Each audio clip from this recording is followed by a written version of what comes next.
All right, so have you ever noticed how people always need to have an explanation? They always need to kind of understand the cause for something to happen, right? And where I'm going with this is more into the book Thinking Fast and Slow by Daniel Kahneman.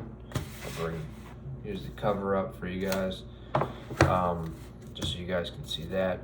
But where are we going with this? So basically, one of the things he talks about in here that I'll bring up is called, I don't know if it's called this, but that's what I'm calling it. The black square sequence experiments, in a way.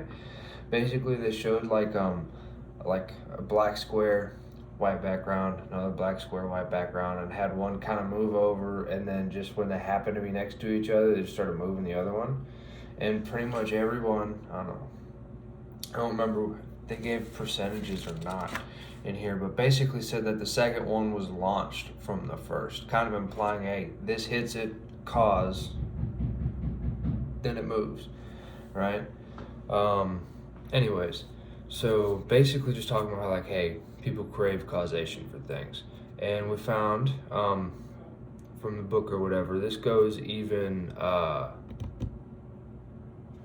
infants, right? So to take a quote, experiments have shown that 6-month-old infants see the sequence of events, the same black square thing, as a cause-effect scenario, and they indicate surprise when the sequence is altered. We are evidently ready from birth to have impressions of causality which do not depend on reasoning about patterns of causation. They are products of system one, right?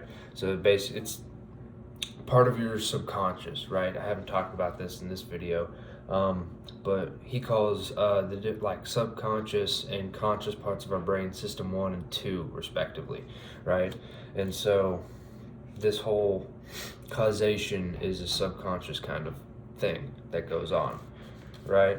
To continue, so the perception of intention and emotion is irresistible, which is kind of the same as causation, right? It's just we're talking more of like people instead of just objects when you're talking about intentions, right? So only people with autism don't experience it. Your mind is ready and even eager to identify agents, assign them personality traits and specific intentions, and view their actions as expressing individual propensities, right? So again, same idea with causation. It's just talking about people instead. What are their intentions? And then you can kind of like, you ever notice when you're driving or whatever, you can it kind of almost feels like, especially when you've been driving for a while, like you can tell what other cars are about to do, and sometimes you're actually right. Like whether, like, I think they're gonna turn without putting on their blinker, and they end up doing it.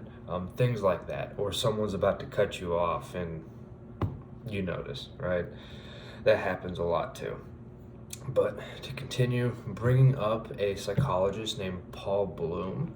So he says, we perceive the world of objects as essentially separate from the world of minds, making it possible for us to envision soulless bodies and bodiless souls, right?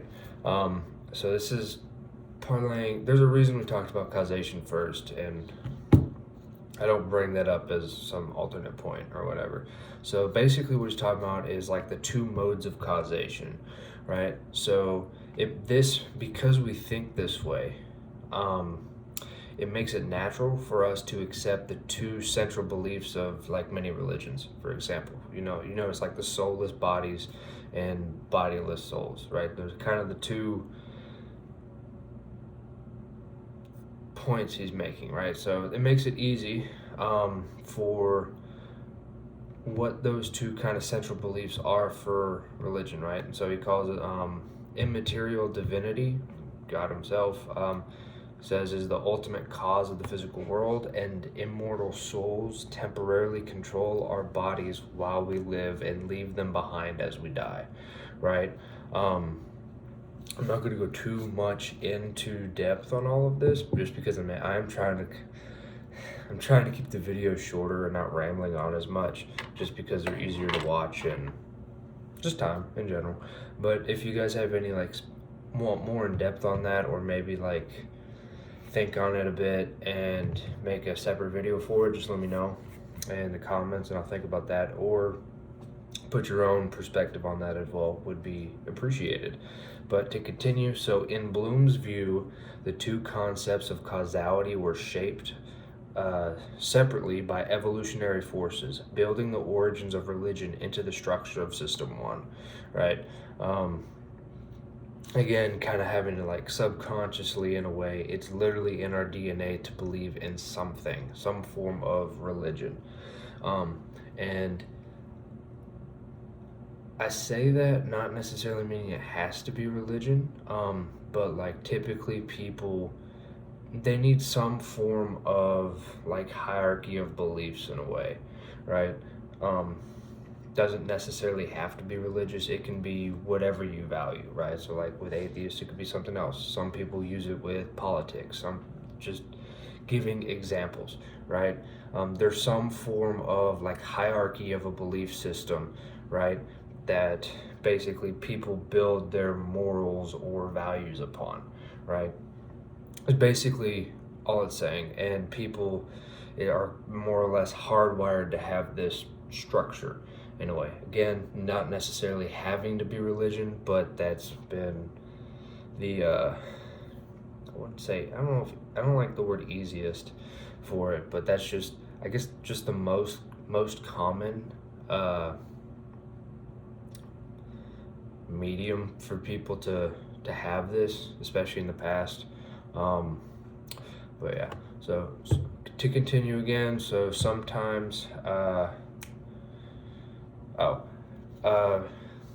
so actually this kind of mode of causation, as I actually understand my own notes, that we're talking about, is the same reason why he decided in the book, Daniel Kahneman, why he decided to write about it as System 1 and System 2, and like, for example, sometimes why he calls System 1 the associative machine, and System 2 the other thing that is, the lazy controller, I think is one thing he calls it. Like he's giving them, so sometimes you're thinking of it as like some kind of entity like the associative machine. It's like, you kind of think of it like as like a machine doing stuff. And then other times he calls it System 1, to where like, okay, cool, it's a complex system of different working parts and so on. Kind of like a machine, but it's System 1's a little more abstract, it seems. But the reason why he does this is, I'll just use his own words, is sometimes he refers to System 1 as an agent with certain traits and preferences, and sometimes as an associative machine that represents reality by a complex pattern of links, right? So the system and the machine are fictions, they're not real. His reason for using them is that they fit the way we think about causes, right? And so he's kind of mirroring the two modes of causation, like we talked about with religion, where I guess I'd say when he calls it System 1, it's kind of equivalent to calling it, when we're talking about the religion part, the bodiless soul. And when he talks about the associative machine, it's like the soulless body, if that kind of makes sense, right? But yeah, so why is this important, right? And so we talked a little bit in the previous video about coherence and how we need it for kind of like making stories in our head. So like the human brain needs this kind of causation and explanation, and it's kind of like the glue that holds this coherent story together, right? That kind of makes it, allows us to understand the world around us, right? Kind of from our own perspective, right? That like talking about what is normal in the previous video, and I'll put that as a card a little bit ago, just so you guys can easily find that and get that in there. But yeah, so with that being said, I'm gonna leave this one here. If you have any comments about, or other, I guess, alternative ways of saying this, or maybe even just ways of thinking about kind of like the causes, maybe like underlying